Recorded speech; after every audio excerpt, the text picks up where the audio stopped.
आज तक रेडियो सुनता है सारा जहां।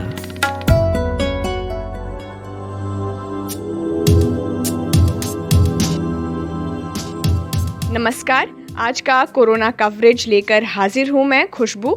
इस स्पेशल पॉडकास्ट सीरीज में हम लेकर आते हैं दुनिया भर से वो खबरें जो कोरोना से जुड़ी हैं और आपके लिए जानना ज़रूरी है।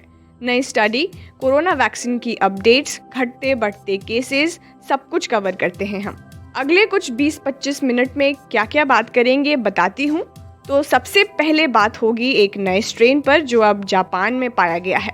क्या ये पहले 2 स्ट्रेन से अलग है? दूसरी बात, अमेरिका में हुई 2 रिसर्च पर करेंगे जिसमें वैक्सीन का शरीर पर कैसा रिस्पॉन्स रहा है ये पता चलता है।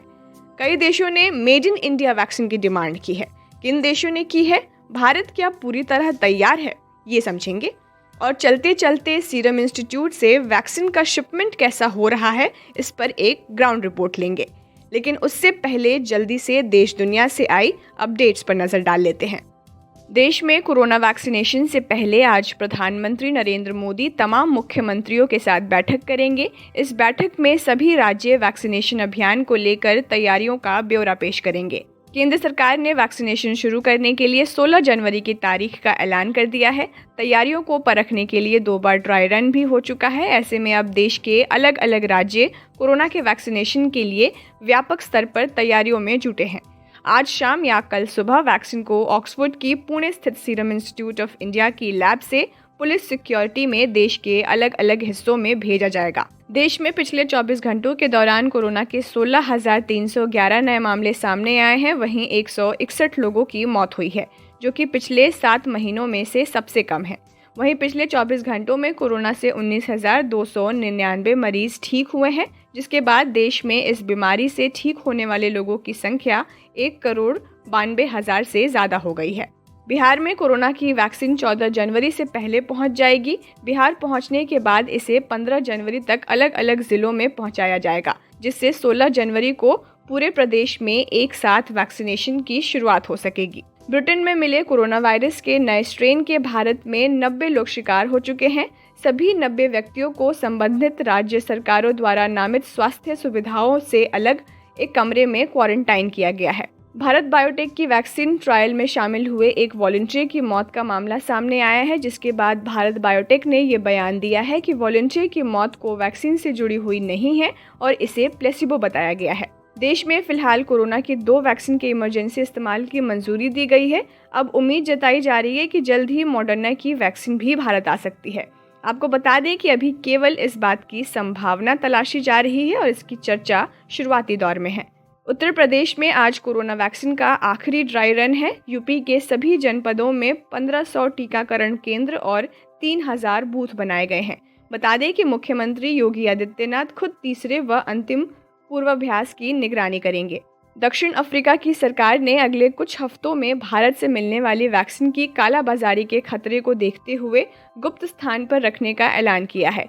दक्षिण अफ्रीका को अगले कुछ हफ्तों में भारत से करीब 15 लाख डोज मिलने हैं। कोविशील्ड वैक्सीन को भारतीय कंपनी सीरम इंस्टीट्यूट बना रही है। इस बीच फिलीपींस की सरकार ने सीरम इंस्टीट्यूट के साथ बड़ा करार किया है। इस करार के मुताबिक सीरम इंस्टीट्यूट फिलीपींस को 30 मिलियन यानी 3 करोड़ कोविशील्ड वैक्सीन की सप्लाई करेगी। इधर कोरोना से लड़ने की तैयारी चल ही रही है कि वायरस अपना रूप बदलते ही जा रहा है। पहले ब्रिटेन और अफ्रीका से सामने आए स्ट्रेन की दस्तक थी। अब इस कड़ी में जापान का नाम भी जुड़ गया है, जहां कोरोना वायरस का एक नया म्यूटेंट मिला है। क्या कुछ इस वायरस के नए स्ट्रेन के बारे में पता चला है? आइए हमारे सहयोगी कुमार केशव से जानते हैं। तो केशव, किस तरह से इस नए स्ट्रेन के बारे में पता चला और अब तक इसको लेकर क्या जानकारी मिल पाई है? जी खुशबू, जापान में जो कोरोना वायरस का नया स्ट्रेन है वो ब्राज़ील से आए यात्रियों में मिला है। ये स्ट्रेन दक्षिण अफ्रीका और ब्रिटेन में मिले स्ट्रेन से अलग है। फिलहाल इसको लेकर अधिक जानकारी भले न मिल पाई हो, लेकिन वैज्ञानिकों ने इसके लिए स्टडी शुरू कर दी है। दरअसल हुआ ये कि 2 जनवरी को टोक्यो एयरपोर्ट पर ब्राज़ील से आए एक पुरुष यात्री को सांस लेने में तकलीफ हो रही थी, जबकि एक महिला यात्री को सिरदर्द और गले में तकलीफ हो रही थी। इसके अलावा एक तीसरे यात्री को बुखार था। 4 लोगों में से सिर्फ एक में कोई लक्षण नहीं था, यानी वो एसिम्प्टोमेटिक था। इसके बाद इन लोगों की जांच हुई और नए स्ट्रेन को कंफर्म किया गया। ठीक है केशव, एक चीज़ बताएं, जापान सरकार ने एहतियातन क्या कदम उठाए हैं और देश में कोरोना के क्या अपडेट्स हैं? खुशबू, कोरोना वायरस के मामले बढ़ने के बाद जापान ने राजधानी टोक्यो और आसपास के 4 प्रांतों में आपातकाल लागू कर दिया है, क्योंकि जापान में कोरोना वायरस के कुल मामलों की संख्या 2,89,000 से अधिक हो चुकी है और करीब 4,060 लोगों की देश में कोरोना से मौत भी हो चुकी है। ऐसे में इस नए स्ट्रेन का मिलना काफ़ी परेशानी बढ़ाने वाला है और जापानी प्रशासन के लिहाज से भी काफ़ी चुनौतीपूर्ण है। ऐसे में जापान ने जो आपात स्थिति की घोषणा की है, ये 7 फरवरी तक जारी रहेगी। इस दौरान लोगों को कोरोना संक्रमण को रोकने के उपायों जैसे मास्क पहनना और सोशल डिस्टेंसिंग को फॉलो करना होगा। बड़े पैमाने पर स्वास्थ्य अधिकारी और पुलिसकर्मी लोगों की जांच भी करेंगे। केशव, जापानी प्रशासन की इस पर कोई प्रतिक्रिया, और हाँ, पुराने वाले स्ट्रेन से ये कितना अलग है?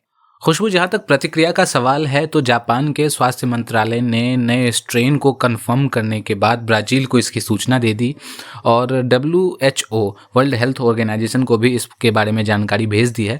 जापान के स्वास्थ्य मंत्रालय का कहना है कि नया स्ट्रेन अधिक संक्रामक है या नहीं, यह पता लगाने के लिए स्टडी की जा रही है। अभी फ़िलहाल इस बारे में कुछ कहना जल्दबाजी होगी। यहाँ तक पुराने स्ट्रेन से कंपेयर का मसला है तो ब्राज़ील के स्वास्थ्य मंत्रालय ने इस पर कहा है कि कोरोना के नए स्ट्रेन में 12 म्यूटेशन हैं। इनमें एक म्यूटेशन ब्रिटेन और दक्षिण अफ्रीका में पाए गए नए कोरोना वायरस जैसा ही है। इसकी वजह से संभव है कि ये स्ट्रेन पहले वाले स्ट्रेन से अधिक संक्रामक हो। एक चीज़ और मैं बताता चलूँ कि अभी तक यह भी नहीं पता चल पाया है कि पूरी दुनिया में जो वैक्सीन लगाई जा रही हैं वो इस नए स्ट्रेन के खिलाफ कारगर होंगी या नहीं। शुक्रिया केशव। अब देखिए, कोरोना चाहे कितना भी रूप बदल ले, आपको क्या करना है आप बखूबी जानते हैं। वही हाथ धोना, मास्क पहनना और सोशल डिस्टेंसिंग। देखिए, जिस वैक्सीन का इंतज़ार हम 2.5 सालों तक करने को तैयार थे, वो चंद महीनों में ही आज बनकर तैयार है। लेकिन सवाल यही है कि वैक्सीन लगने के बाद उसका शरीर पर असर होगा या नहीं, ये कैसे पता किया जाए। अमेरिका में 2 अलग अलग स्टडी में कोरोना वायरस के खिलाफ नई जानकारी सामने आई है। रिसर्चर्स ने एक नैनो पार्टिकल वैक्सीन बनाई है जो सिंगल डोज के बाद ही वायरस को खत्म करने वाला एंटीबॉडी रिस्पॉन्स डेवलप करता है। वहीं रिसर्चर्स की एक अन्य टीम ने वो तरीका खोज निकाला है जिससे चंद सेकेंड्स में पता चल जाएगा कि वैक्सीन का शरीर पर रिस्पॉन्स क्या रहा है। आइए इन दोनों तकनीक के बारे में थोड़ा विस्तार से जानते हैं। हमारे सहयोगी प्रतीक आपको बताएंगे। हाँ प्रतीक, बताइए। कोरोना की वैक्सीन तो आ गई है, लग भी जाएगी, लेकिन अभी एक सवाल है जिसका जवाब जानना बचा हुआ है। इस वैक्सीन का असर आपके शरीर पर हुआ है या नहीं हुआ है, ये कैसे पता चलेगा? अमेरिका की स्टैनफोर्ड यूनिवर्सिटी की ही एक टीम ने इस सवाल का जवाब खोज निकाला है। रिसर्चर्स ने एक नैनो पार्टिकल वैक्सीन बनाई है जो सिंगल डोज के बाद ही वायरस को खत्म करने वाला एंटीबॉडी रिस्पॉन्स डेवलप करती है। दूसरी ओर अलग टीम है जिसने एक ऐसा तरीका निकाला है जिससे वैक्सीन लगने के कुछ सेकंड्स बाद ही पता चल जाएगा कि वैक्सीन का असर हुआ है या नहीं हुआ है। स्टैनफोर्ड यूनिवर्सिटी के पीटर किम की इस टीम ने बताया कि किसी भी वैक्सीन का पहला टारगेट स्पाइक प्रोटीन होता है। अमेरिका में प्रोड्यूस हो रही दोनों वैक्सीन स्पाइक प्रोटीन को टारगेट कर कर ही इम्यून रिस्पॉन्स जनरेट करती है। स्टैनफोर्ड की इस टीम में इसी स्पाइक प्रोटीन का इस्तेमाल कर वैक्सीन का असर पता लगाने की तकनीक ढूंढी है। ACS सेंट्रल साइंस जर्नल में छपी इस स्टडी के मुताबिक टीम ने चूहों पर अपनी वैक्सीन ट्राई की है, जिसके सिंगल डोज के बाद ही चूहों में इम्यून रिस्पॉन्स देखने को मिला है। 21 दिन के बाद दूसरे डोज से एंटीबॉडीज की संख्या और बढ़ गई है। यही रिस्पॉन्स ह्यूमन ट्रायल में भी एक्सपेक्टेड है। अमेरिका की एक यूनिवर्सिटी के रिसर्चर्स ने नया nano material based biosensing platform विकसित किया है। इस तकनीक से चंद सेकंड में इम्यून रिस्पॉन्स का पता लगाया जा सकता है। अमेरिका की कार्नेगी मेलन यूनिवर्सिटी में एसोसिएट प्रोफेसर भारतवंशी राहुल पनात भी इस रिसर्च में शामिल थे। उन्होंने बताया कि उन्होंने नैनो पार्टिकल 3D प्रिंटिंग जैसी नई तकनीक का इस्तेमाल कर डिवाइस बनाई है जो कोरोना एंटीबॉडी को पहचान कर उनका पता लगा सकेगी, और इस प्रोसेस का अभी ह्यूमन ट्रायल होना बाकी है। शुक्रिया प्रतीक। जब कोरोना ने अपना कहर भरपाना शुरू किया था तब आपने हाइड्रोक्सी क्लोरोक्वीन का नाम सुना होगा। भारत ने कई देशों को ये दवा पहुंचाई थी। ये बात मैं इसलिए कर रही हूँ क्योंकि हाइड्रोक्सी क्लोरोक्वीन को कई देशों में डिस्ट्रीब्यूट करने के बाद भारत अब कोविड-19 के खिलाफ मानवता को बचाने के लिए कोरोना वायरस वैक्सीन हब बनने की राह पर है। वो इसलिए है क्योंकि कई देशों ने भारत में बनी वैक्सीन के सप्लाई के लिए रिक्वेस्ट की है। दिल्ली वैक्सीन बनाने से लेकर पहुंचाने तक इसमें बहुत बड़ी अहम भूमिका निभाने वाला है। मैंने टीवी टुडे की foreign affairs editor Geeta Mohan से बात की और पूछा कि किन-किन देशों ने भारत से वैक्सीन सप्लाई करने के लिए रिक्वेस्ट की है। जी, कई सारे देश हैं जो भारत की तरफ देख रहे हैं क्योंकि भारत के 2 वैक्सीन हैं जो अप्रूव हो चुके हैं और जिसका मैन्युफैक्चरिंग यहाँ पे शुरू हो चुका है। तो नेबरहुड देखें तो पाकिस्तान को छोड़ के जो चीन की तरफ देखता है, बाकी सारे देशों ने हमसे अलग अलग डोजेस में वैक्सीन मांगे हैं। इसके अलावा लैटिन अमेरिका से देखें तो बोल्सोनारो ने अभी हाल फिलहाल में एक खत लिखा था प्रधानमंत्री नरेंद्र मोदी को 1 मिलियन डोजेस के लिए।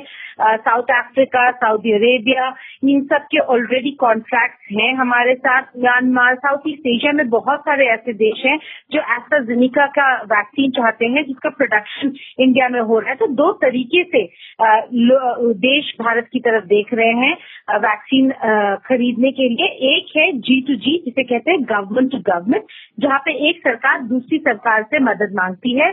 दूसरा है G2B जिसमें एक सरकार गवर्नमेंट कंपनी से सीधे ऑर्डर प्लेस करती है। तो यहाँ पर एस्ट्राजेनेका में भी ऑर्डर्स प्लेस हुए हैं। और तीसरा बहुत ही अहम सोर्स ऑफ वैक्सीन है गावी अलायंस।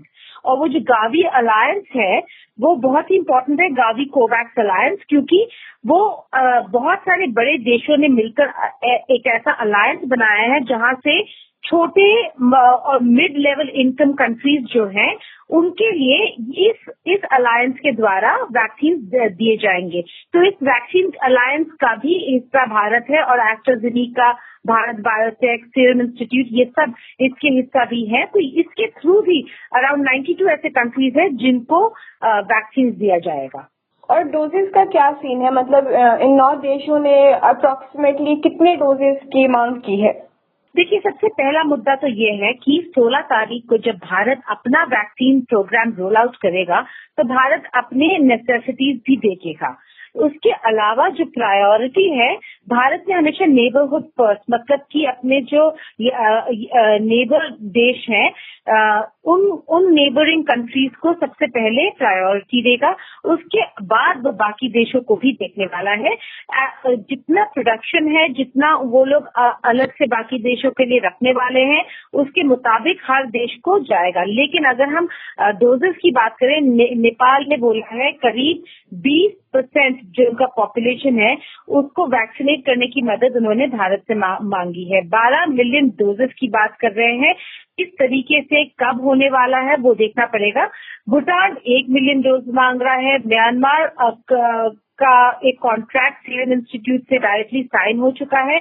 ये देखना होगा कि वो लोग कितना भारत पर निर्भर करते हैं और कितनी उनकी निर्भरता चीन पर होगी। बांग्लादेश 30 मिलियन डोजेस मांग रहा है। अगेन बांग्लादेश ऐसा देश है जहाँ पे बहुत ज्यादा आबादी है। वो भी देखना होगा कि किस तरीके से भारत किस टाइमलाइन पे इन लोगों को देगा। और श्रीलंका और अफगानिस्तान, मालदीव भी भारत के साथ जुड़े हुए हैं, वैक्सीन की मांग कर रहे हैं। तो अलग अलग देशों ने काफी बड़े मात्रा में मांग की है, लेकिन भारत उसको फेजेस में महीने दर देने वाला है। तो ये देखना होगा कि कब ये बाकी देशों को देना शुरू करेगा और किन मात्राओं में किस देश को जाएगा, वो अभी तक तय नहीं है। तो गीता जी, इंडिया कितना तैयार है अभी फिलहाल वैक्सीन सप्लाई करने के लिए बाकी देशों के लिए, क्योंकि अभी फिलहाल हमारे ही देश में भी वैक्सीनेशन शुरू नहीं हुआ है? तैयारी की अगर आप बात करें तो भारत ने न केवल पहल लेकिन एक लीडरशिप रोल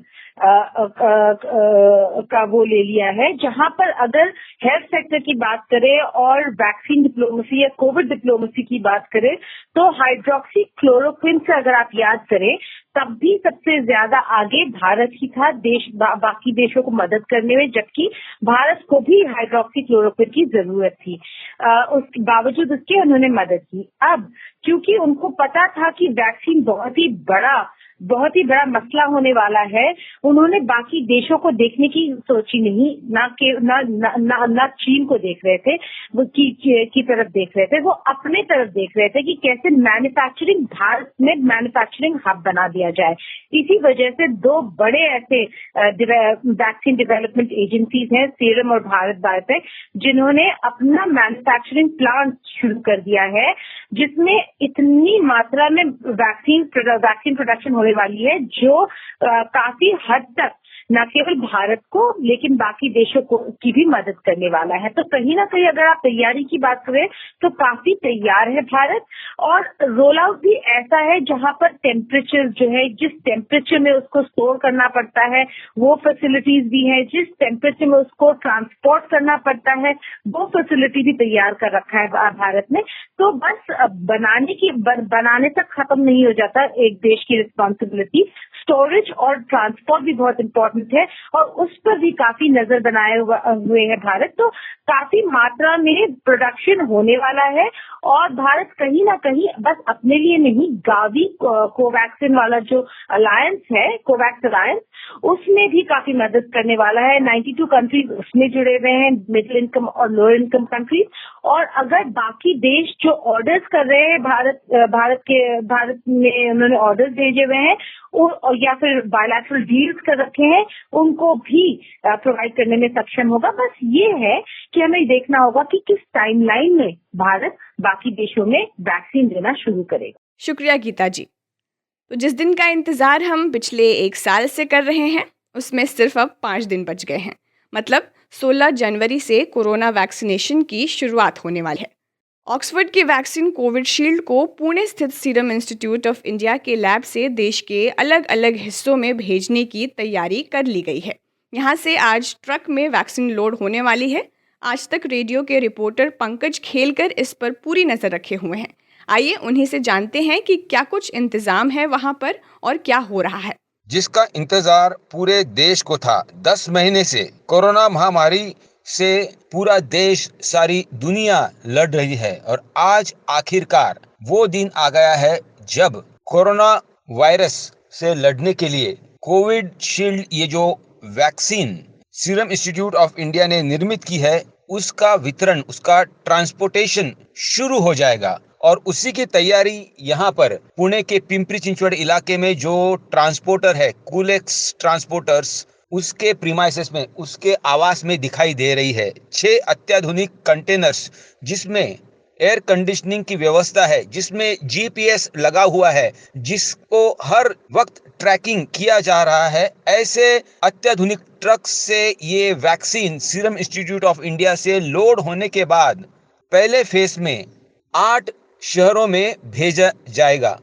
ये जो 6 कंटेनर्स हमें यहाँ पे दिखाई दे रहे हैं, वो कंटेनर्स, ये वैक्सीन 8 शहरों में ले जाएंगे, और उसमें से ही 2 जो कंटेनर्स है जिनकी साइज थोड़ी छोटी है, जिसमें थोड़ा कम ऐसा वैक्सीन के बॉक्सेस का ट्रांसपोर्टेशन होता है, वो पुणे हवाई अड्डे पर पहुंचाए जाएंगे, जहां से ये वैक्सीन हवाई के मार्ग से, यानी ये जो एयर कार्गो होता है, उसके द्वारा बड़े शहरों में भेजे जाएंगे। और उसके बाद ये वैक्सीन आने वाले कुछ ही दिनों में जो हेल्थ वर्कर्स है उन्हें देने का काम शुरू हो जाएगा।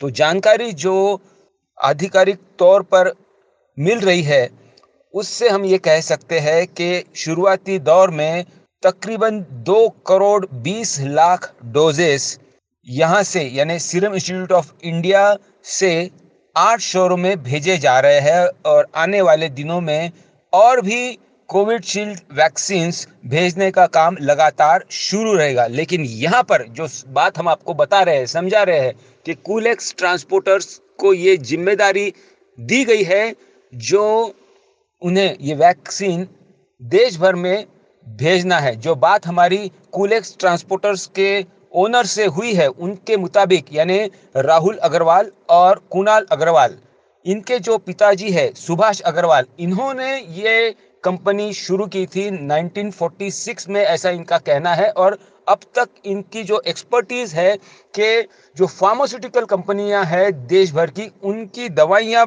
ये ले जाने का काम करते हैं। और कुणाल और राहुल अग्रवाल का ये भी कहना है कि जो अनेक वैक्सीन बनाने की कंपनियां हैं देश की, उन्होंने भी उन्हें ही ये जिम्मेदारी दी है। तो आज वो बड़ा दिन आ गया है। 10 महीने के बाद वैक्सीन का वितरण लोगों तक पहुंचाने का, हेल्थ वर्कर्स को देने का काम अब शुरू होने जा रहा है। तो ये थे पंकज खेलकर, जो आपको वहाँ के पूरी व्यवस्था के बारे में बता रहे थे। शुक्रिया पंकज। चलिए फिर आज के कोरोना कवरेज को यहीं विराम देते हैं। कल फिर मिलेंगे कुछ नए अपडेट्स के साथ। आपको आज का कोरोना कवरेज कैसा लगा, हमें फीडबैक दीजिए। हम आपका मेल ज़रूर पढ़ेंगे। लिख भेजिए radio@aajtak.com पर। अपने और अपनों का ख्याल रखिए। Bye bye.